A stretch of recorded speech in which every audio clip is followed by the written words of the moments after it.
UFC 294 has been flipped on its head as Charles Oliveira has pulled out of his fight with Islam Makhachev due to a cut sustained in training. UFC Featherweight champion Alexander Volkanovski will be filling in on 11 days' notice to rematch Islam Makhachev for the UFC Lightweight Championship at UFC 294. Stick around to the end of the video to find out just how important this fight is for the featherweight and lightweight divisions. I'm Wyatt, and this is Fight Society. So guys, I guess Chael was right. For 3 months, he said that Charles Oliveira was not going to do this fight in Abu Dhabi against Islam. And that's what happened. Now, the circumstances are kind of rough seeing Charles pull out on such short notice and not seeing Volk get a full camp before rematching Islam. But I'm actually more excited for this pay-per-view now, especially with the change to the co-main event. But we'll talk about that in another video. Islam Makhachev versus Alexander Volkanovski 2 at UFC 294 is such an intriguing fight because their first fight was so competitive.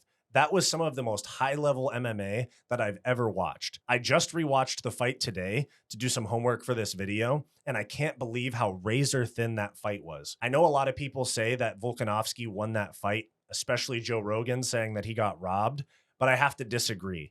Now, I love Volk. He's one of my favorite fighters, but when I watched the fight live and rewatching the fight today, I'm convinced that Islam won the fight. I was then and I am now. Both of these guys are going to put on a good performance, in my opinion, even though it's on 11 days notice, because they've already prepared for each other before.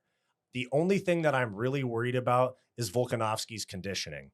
I know that he stays in shape, and I know that the weight cut won't be hard because he was anticipating Ilia Topuria at 145 next. So I'm not too worried about his shape, but I'll be interested to see if the cardio and the elbow that he just had surgery on will hold up. I know there's a contingent of fans out there that don't take Islam very seriously as a champ, especially on the North American side, but that's just because he had an easy path relative to other champions to get to the belt. I mean, he fought Bobby Green to get his title shot. And then you take what some people call a controversial win against Volk in their first fight, I can see where that stigma comes from, that he's not a legit champ or maybe that he's overrated. But Islam is for real. I mean, if you guys watch him, he's basically Khabib with better striking and more patience. I mean, he's super good. He is so good. Now, I am super excited for this fight because Volk, in my opinion, is the best fighter on the planet today. And I think if he wins this fight against Islam, he's a lock as my GOAT. Now, the odds are stacked against Volk given the short notice and recent surgery and the fact that I think Islam has been in camp for like 6 months. But if Volk finds a way to pull off this win against Islam, things are going to get very complicated and very interesting for the UFC. There's talks of Ilia Topuria and Max Holloway in January for an interim strap if Volk isn't prepared in time to fight in January. But if Volk wins this fight, I think we're going to see him vacate the featherweight belt and that Ilia Topuria-Holloway matchup be for the undisputed. I think that Volk has done everything he needs to do and beat everyone he needs to beat at featherweight. I don't think that Ilia Topuria or somebody like that is really going to bolster his legacy at 145 all that much. I think that if he wins this fight, he's going to leave 145 behind, and we have some fun fights for Volk at 155 because he hasn't fought anybody in the division besides Islam.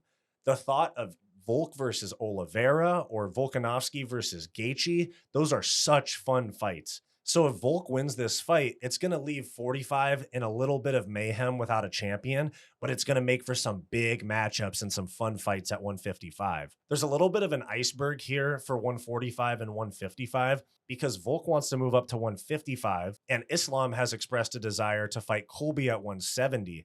So you have two champs that don't really want to be in their division that they're champion in anymore, and they want to move up for double champ status. Now, this could leave 145 and 155 with interim belts, but there's a lot going on. We'll see how this plays out in the next few months. I don't want to get too far ahead of myself with all of these fun fights for Volk at 155 because he has a tall task in Islam coming up. And this is one of the most excited that I've been for a card this entire year. I am fired up. I want to hear your opinions in the comments, guys. Do some matchmaking for me down below between 145 and 155 because there's a lot of fun matchups in those divisions. If you like this video and you want more content just like this, like the video, subscribe, and ring the bell to stay up to date with our latest videos. If you want more content from me, go check out my weekly comedy podcast, the Hissyfit podcast, and go check out my personal channel, Wyatt's World. Go watch this suggested video, and I'll see you next time.